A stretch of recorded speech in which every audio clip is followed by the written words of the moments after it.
Good morning everyone, Anthony Craig here. I'm outside the Aged Care Quality Safety Commission building in Parramatta this morning to protest and raise awareness of the threatened closure of Lithgow Aged Care facility. Now, obviously they've failed standards and obviously things need to be fixed, but with a new board and a new executive team, I think they should be given an opportunity to rectify things before a final decision of closure. So I'll be here raising awareness to the Aged Care Quality Safety Commission staff, because the Commissioner is the person who has the final say in relation to any recommendations for closure. Politicians have, looks like, passed the buck and they reckon they can't do anything. Well, I think we can, and that's why I'm here. So not only will I be raising awareness with my megaphone diplomacy, but also be putting it up on Facebook and Twitter and letting as many people know that, you know, we're not talking about an aged care facility as such. We're talking about jobs and residents' homes. And to shut down a facility costing 120 jobs locally in the country areas where jobs are hard to find, and also shipping residents all over the countryside away from their family and friends, has a significant factor that needs to be taken into consideration. Anyway, I'll say a few words and you can hear me, and hopefully we might be able to do some good. All the best.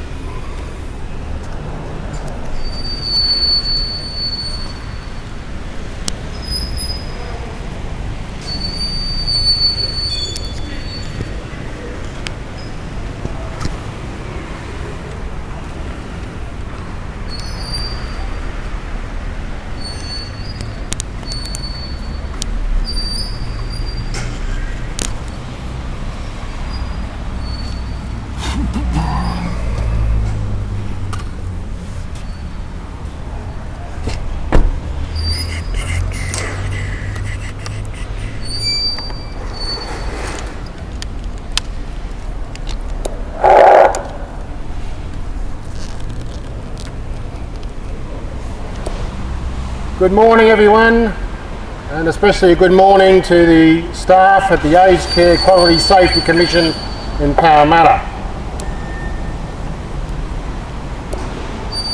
I'm here today to raise awareness of the threatened closure of Lithgow Aged Care, and also ask the Commissioner to reconsider the decision until such time as the new board and new executive team can address the concerns raised by the Commission staff.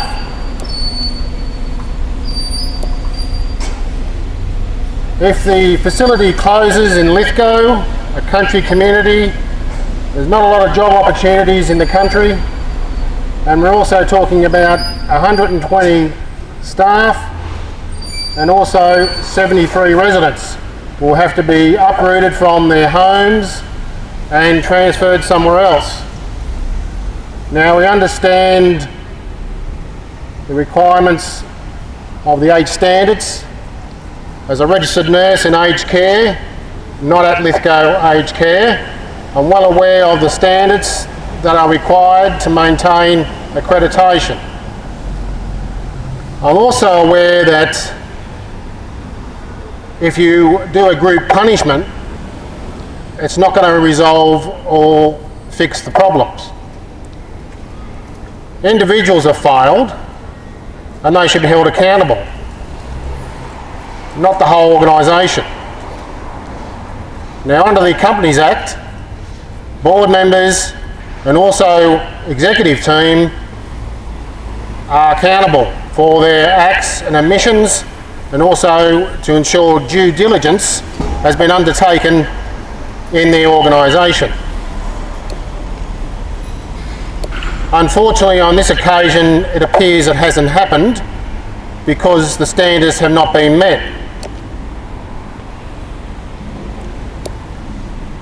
So to punish everyone, both residents and all staff, by threatening to close the facility, I don't believe is the correct way the agency should be going, and I believe the agency should reconsider and give the opportunity for the new board and new executive team to work things out. There's a lot of questions, obviously, that needs to be resolved, and I suppose the question for the agency is, did you provide assistance to the facility to meet the standards? Did you provide assistance to the facility to meet the standards? Not just go along, assess them and say you failed, make sure we do better. So that's a question that maybe people need to ask the Commissioner when he makes a final decision on the closure of Lithgow Aged Care. We understand that our senior citizens must be protected, and we understand the important role of the Aged Care Quality Commission plays in ensuring such standards are maintained and our residents are protected. And now you play a very important role. However, as I've said, group punishment is not the answer to problems in aged care facilities. Individuals have failed, they need to be held accountable. Individuals have failed, they need to be held accountable, not collective punishment. Not to shut down a facility that's been in the community for a long time. It provides employment and also provides homes to 73 residents.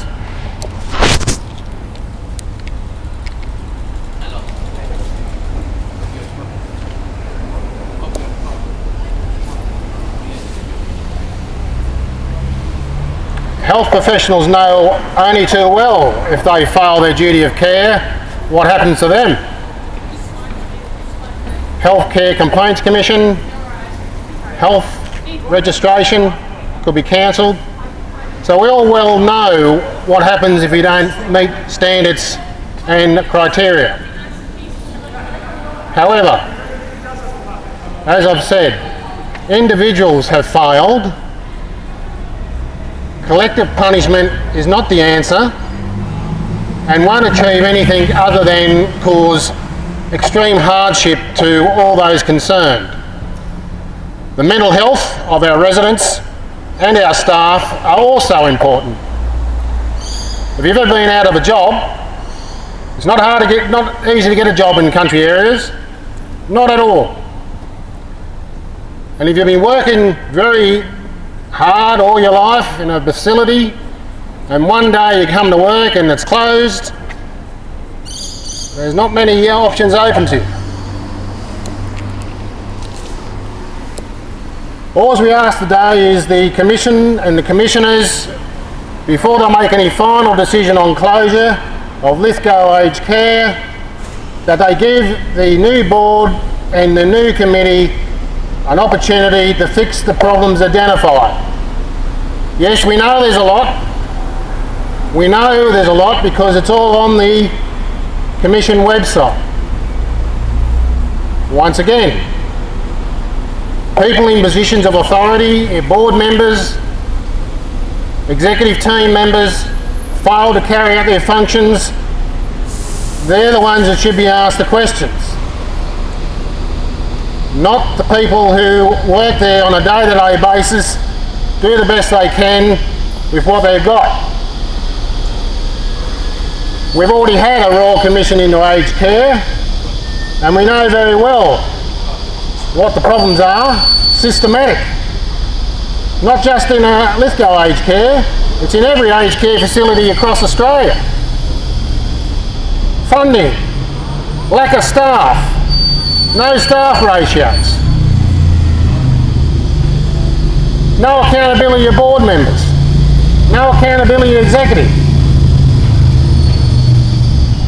Individuals need to be held accountable.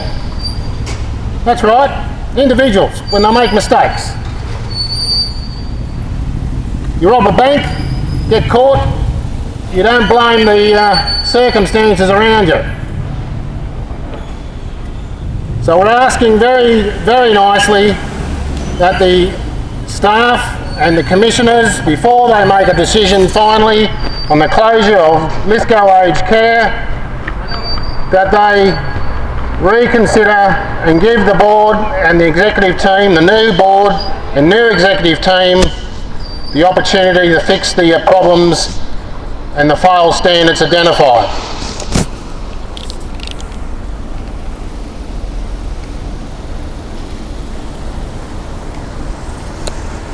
If you work in aged care, as I do, you know very well how hard it is. Lack of staff, lack of equipment, resources, lack of money. One has to ask the question, how long this has been going on for? Years. It was a government policy decision to privatise and commercialise the aged care sector. A government policy decision. Wasn't the locals' decision. It wasn't the local residents' decision. It was a government policy decision. And the Royal Commission has made it very clear that that policy decision was wrong. Failed miserably.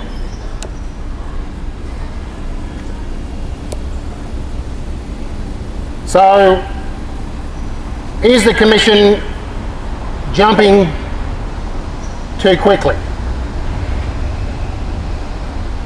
Is the Commission bolting the door shut after the horse is gone?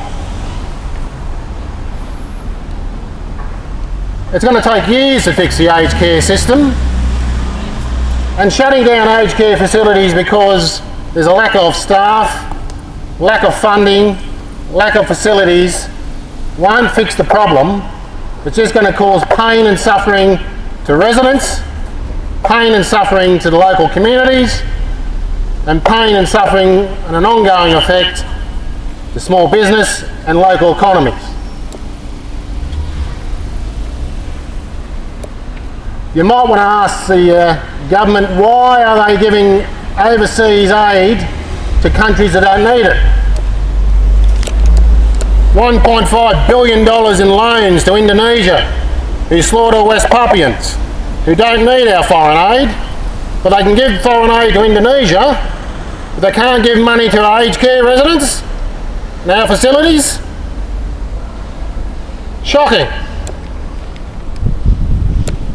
Do you know that aged care workers get less than the public hospital nurses in New South Wales? $5 to $6 an hour for registered nurses, and more for employees, care staff. You're not going to attract the brights and the best if you pay peanuts. You're not going to attract the bright and best to give our best care for our residents if you don't have highly skilled, highly trained professionals in the roles. When I started in aged care, we had lots of registered nurses. Now they've been taken away and Medicators have been put in place. Low skilled, low paid people who dish out pills. They do a great job in basic care, but they don't have the necessary breadth, knowledge and skills as health professionals to do the job that's required with people with complex healthcare needs. Complex healthcare needs. That's all you get in aged care, people with complex healthcare needs. You don't get young people in aged care. You get residents who are at the end of their lives, who want some type of quality of life before they die. Most aged care staff are committed to that quality of life.